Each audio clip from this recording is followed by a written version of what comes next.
Have you ever felt like your emotions are too much for this world? Like no matter how hard you try to stay calm, focused, composed, something inside keeps pulling you apart. Quietly, invisibly. Every day, you show up, you smile, you nod. But inside, your chest is heavy. Your thoughts won't slow down. Your energy feels hijacked. You're tired. Not just physically, but mentally, emotionally, neurologically. And here's what no one told you. This isn't because you're weak. This is because your brain is trying to survive.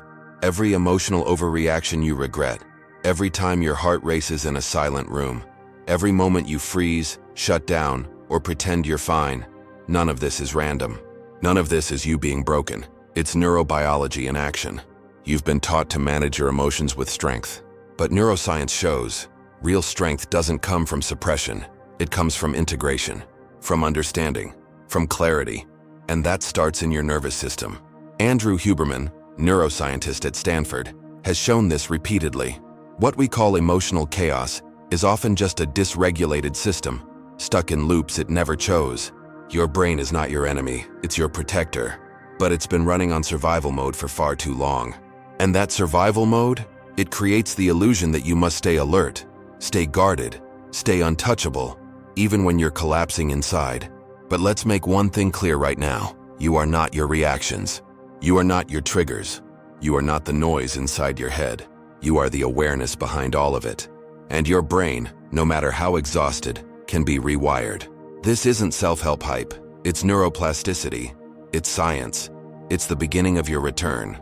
So if you're ready to stop fighting yourself, if you're ready to understand why you feel everything so deeply, and finally gain the tools to build true emotional immunity, you're exactly where you need to be. Because starting now, we're going to rewire this from the inside out. No shame, no judgment, just neuroscience, clarity, and transformation. Let's begin.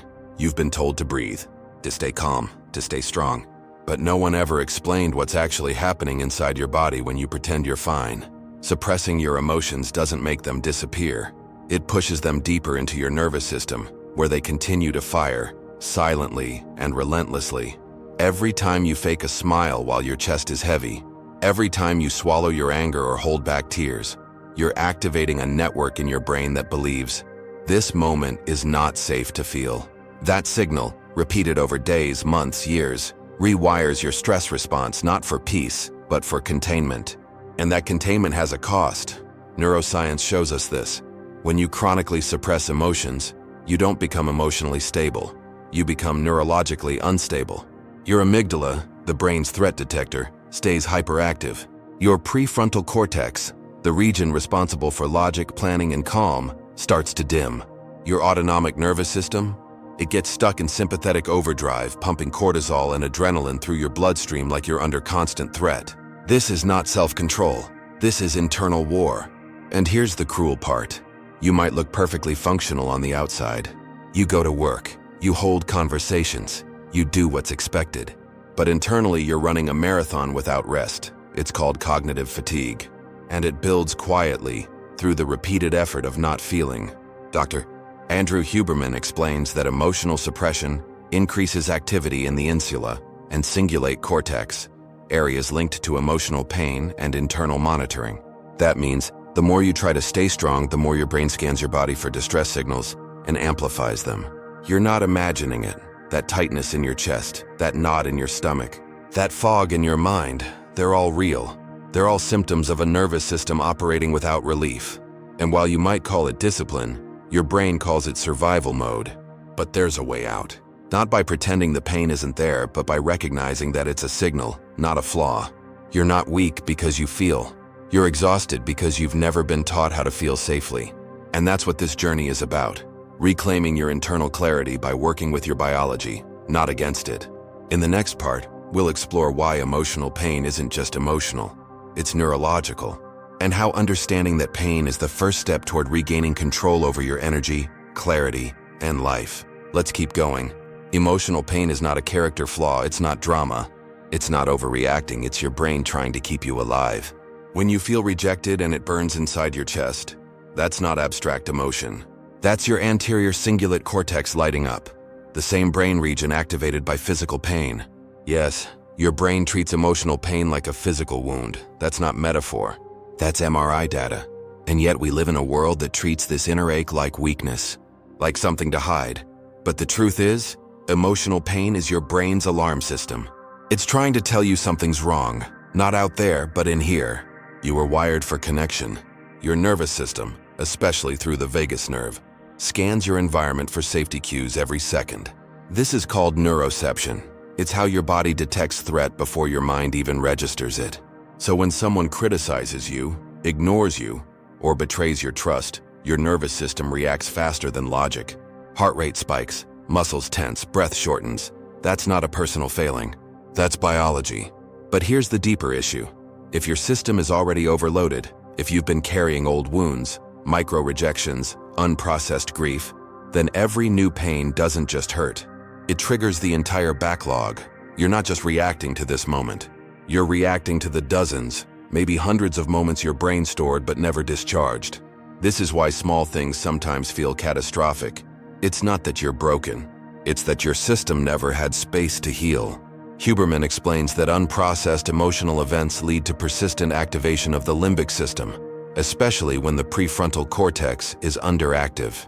Translation: when you're emotionally overwhelmed, your logic center goes offline and your survival brain takes over. And what does the survival brain do? It fights, flees, freezes, or fawns.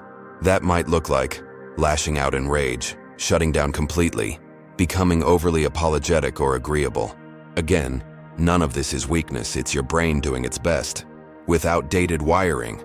But that wiring can be updated through awareness, reconnection, and regulation, not avoidance. The key is to stop seeing emotional pain as something to eliminate and start seeing it as something to decode. Because pain is data. It carries messages your conscious mind may not yet understand. Pay attention here. This matters. There's something unresolved. And once you learn how to read those signals, you don't just stop hurting. You stop fearing the hurt. In the next part, we'll explore how the illusion of control actually intensifies emotional suffering and what your brain is really trying to protect you from. Let's keep peeling this back. Control feels safe. You make the plans. You keep your schedule tight. You anticipate everything that might go wrong, and for a while it works. Until it doesn't, because control, as you've been practicing it, isn't real safety. It's your brain's desperate attempt to reduce uncertainty at all costs. Andrew Huberman breaks it down like this. The human brain is a prediction machine. It constantly scans for patterns, builds models of what might happen next, and tries to stay one step ahead. This is the work of your prefrontal cortex, working with your insula and amygdala. When you feel safe, your brain uses past experience to calmly anticipate the future. But when stress is high, your prediction system flips into overdrive. You begin to obsess, overanalyze. Control becomes compulsion. And why? Because the unknown now feels like a threat. And the more uncertain you feel, the tighter your brain grips the illusion of control. You're not just trying to organize your calendar. You're trying to soothe a hyperactive threat detection system. But here's the paradox. The more you cling to control, the more unpredictable life seems to become. You double-check messages. You rehearse conversations. You monitor people's tones, faces, silence, hoping to prevent disappointment before it strikes. But all this vigilance, it comes at a neurological cost. Your prefrontal cortex, the part of your brain responsible for regulation, flexibility, and creativity, begins to fatigue. Your sympathetic nervous system stays activated. Your body tenses for a danger that may never come. And you confuse control with preparedness. They're not the same. Preparedness is rooted in flexibility.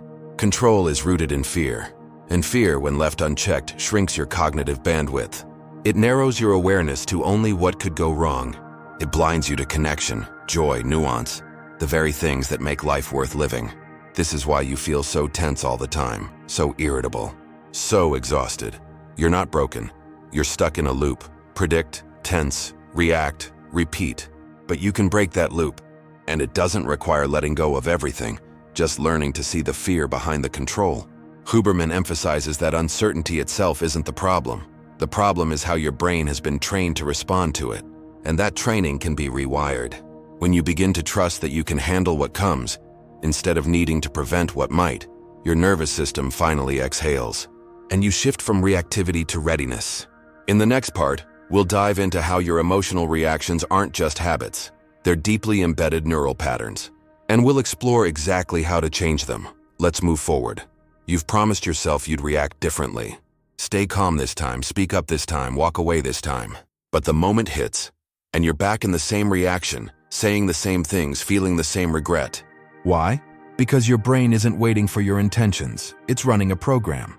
What you call a bad habit is actually a deeply embedded neural loop. And it's not just mental, it's neurological conditioning. Here's how it works. When an emotional experience happens, especially one that's intense, painful, or unresolved, your brain encodes it not just in memory, but in action pathways. These are stored in the dorsal striatum, the part of your brain responsible for habitual behavior. That means the next time you feel that familiar emotional cue, rejection, pressure, fear, shame, your brain doesn't ask, what would be a healthy response? It pulls from what's familiar, what's fast, what once helped you survive. That's the autopilot. And it's not weakness, it's efficiency. The brain loves efficiency, even if it hurts you. It would rather reuse an old coping strategy than invest energy creating a new one. That's why your reactions often feel faster than your awareness, because they are. These loops, emotional outbursts, shutting down, avoidance, people-pleasing, aren't just learned behaviors. They're neural shortcuts triggered by unresolved stimuli. But here's the truth. You're not your programming. You're just stuck in a loop that's never been interrupted. With intention, awareness, and repetition. Andrew Huberman emphasizes that neuroplasticity, the brain's ability to rewire itself, doesn't happen by willpower alone. It requires specific conditions. 1. Heightened focus or emotional intensity. 2. A deliberate shift in response. 3. Repetition over time. In other words, change doesn't happen after the storm. It happens inside the storm, when you catch yourself mid-pattern and choose differently. That choice may not feel powerful at first. You might still feel the emotion. You might still want to react. But the moment you pause, the brain's autopilot begins to lose power. You weaken the striatal pathway, and with each repetition, a new circuit starts to form. This is how change becomes possible. Not by forcing yourself to be better, but by understanding the system that's been running without your permission. And then gently, patiently, consistently, you become the one driving. In the next part, we'll explore how to stop suppressing and start integrating what you feel, using your prefrontal cortex not to shut down emotion, but to metabolize it into clarity. Let's step deeper into the system. You've been taught that strength means keeping it together. That composure is about suppressing what you feel, hiding it behind silence, stillness, or smiles. But your nervous system disagrees, and so does your brain. When you suppress emotion, you don't eliminate it. You just push it out of awareness and into your body. You interrupt the signal, but the signal doesn't stop. It reroutes. That pressure you feel in your chest, that restlessness in your limbs, that sudden outburst you couldn't control, they're all suppressed signals now demanding a new exit. Neuroscience shows us that the brain is not designed to let go of what it hasn't processed. It stores it in fragments, in sensations, in implicit memories that become reflexes. But here's the pivot. You're not helpless, because you have a region of your brain designed specifically to make sense of all this, the prefrontal cortex. This is your center of integration, where logic meets emotion, where instinct meets insight, where experience becomes understanding. Andrew Huberman explains that activating the prefrontal cortex during emotional episodes is key to neural rewiring. When you bring conscious awareness to your emotional state, label it, feel it, name it without judgment. You light up the circuits that promote regulation instead of reactivity. This doesn't mean intellectualizing your emotions. It means giving them structure, language, space. Because the moment you say, I'm feeling shame right now, I notice my chest tightening. This situation reminds me of, you shift from being consumed by emotion to being in conversation with it. That's not overthinking, that's integration. Avoidance keeps the emotion alive in the dark. Integration brings it into light, where it can dissolve, evolve, and become information instead of infection. This is how you stop being a puppet of your past. This is how your brain starts trusting that it can feel, without collapsing. And the best part? The more you practice this, the faster your brain adapts. It forms new connections, new interpretations, new outcomes. What once hijacked you now informs you. This is not about controlling how you feel. It's about anchoring yourself in a space where you allow emotion to move through you without destroying you. That's the real shield. Not denial, not detachment, but clarity. And clarity is built on connection, not disconnection. In the next part, we'll explore what happens when your nervous system stays stuck in survival mode for too long, and how to finally reset it from the inside out. Let's step into the body now, where everything begins. If you've ever said, "I feel like I'm always on edge," or "even when nothing's wrong, I can't relax," you're not being dramatic. You're describing a dysregulated nervous system. You've spent years trying to fix your thoughts. But the real issue may not be in your mind. It's in your body's baseline state of survival. Let's break this down. Your autonomic nervous system, the one that controls your heart rate, breath, digestion, and muscle tone, has two core branches: sympathetic, fight, flight, freeze; parasympathetic, rest, digest, recover. When the system is balanced, you move fluidly between activation and rest. You get alert when needed and calm when it's safe. But when chronic stress, emotional trauma, or persistent anxiety hijack this system, you get stuck, either hyper-aroused or completely numb. That's when you start saying, "I can't sleep, but I'm exhausted. I feel detached from everything. Little things make me panic or shut down." These aren't personality flaws. They're signs your vagus nerve, the key modulator of parasympathetic tone, has stopped functioning optimally. According to Dr. Stephen Porges and confirmed by Huberman's lab, your brain and body are constantly scanning for threat and safety, a process called neuroception. And when your system has learned to expect pain, rejection, abandonment, or overstimulation, even neutral situations can feel threatening. This is why a simple message can trigger panic. A delayed response can feel like abandonment. A silent room can feel louder than chaos. Your body doesn't know the difference between memory and presence. It just reacts. And if you've been living like this for a long time, your nervous system is likely operating outside your window of tolerance. That means even small stressors feel overwhelming.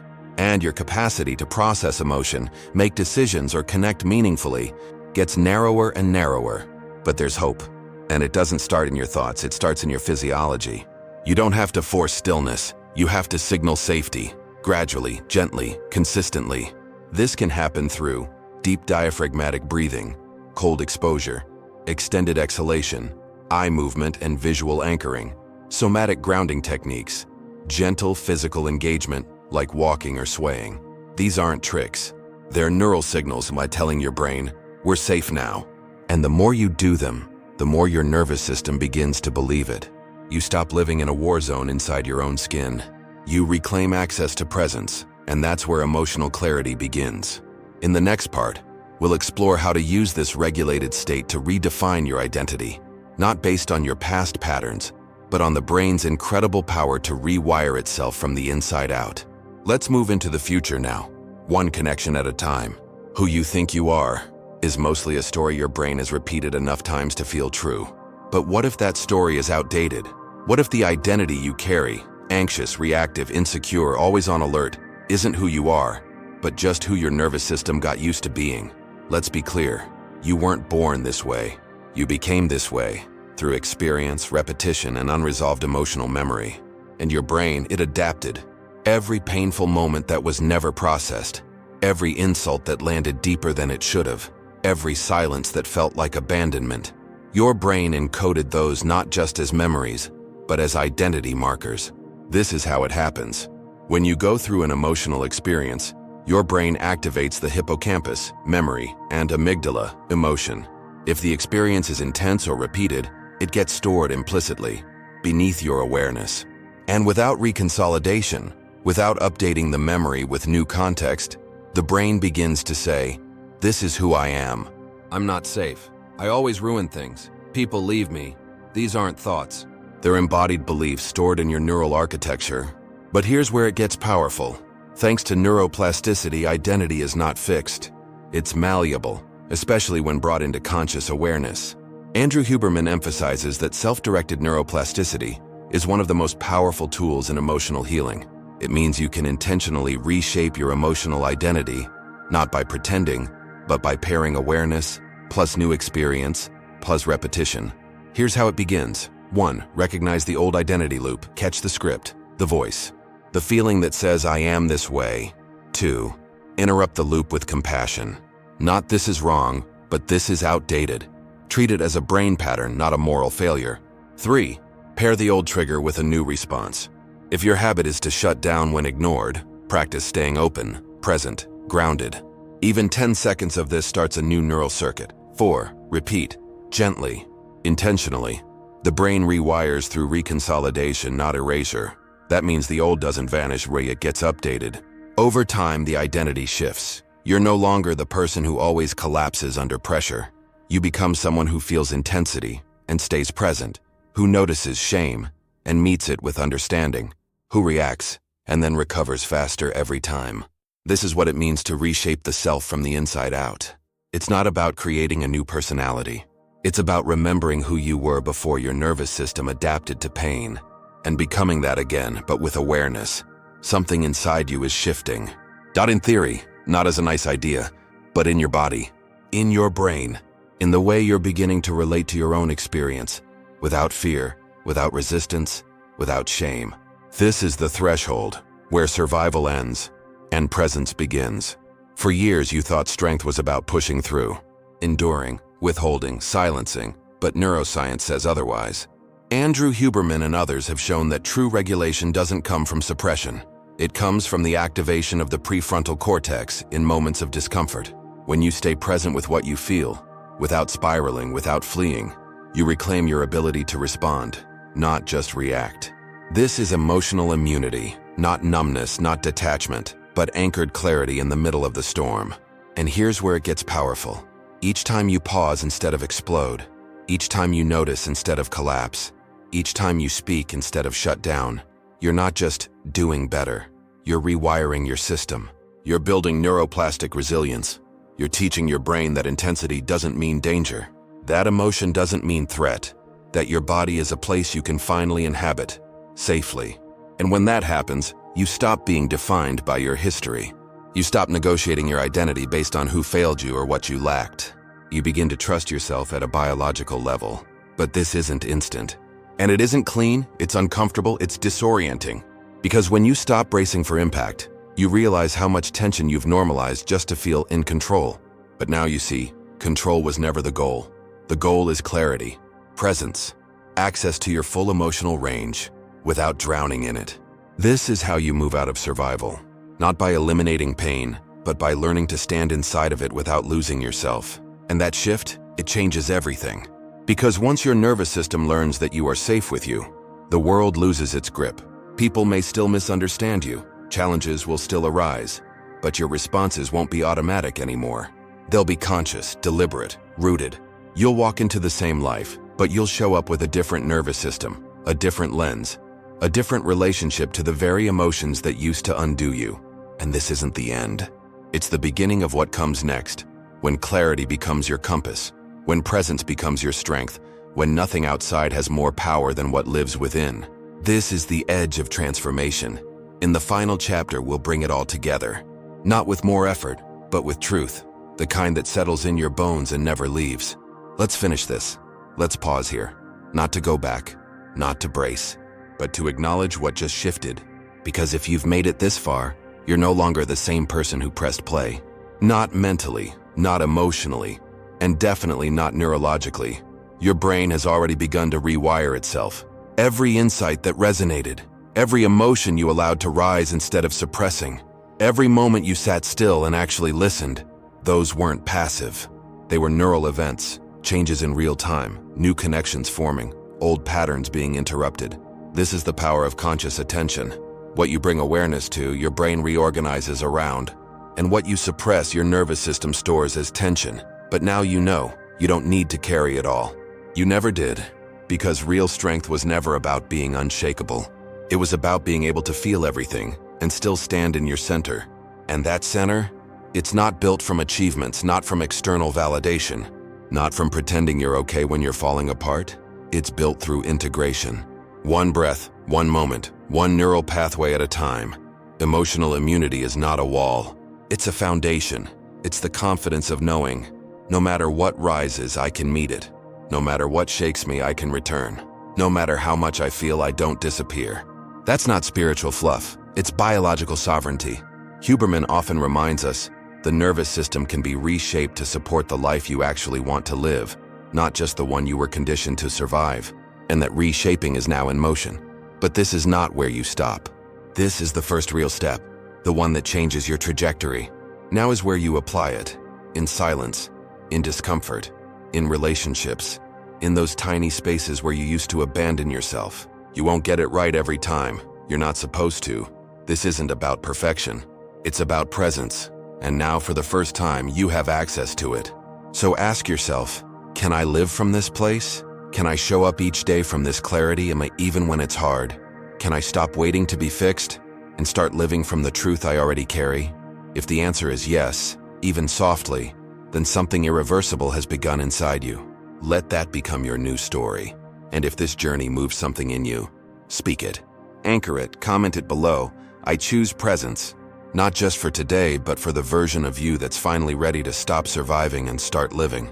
We're not done, we're just getting started.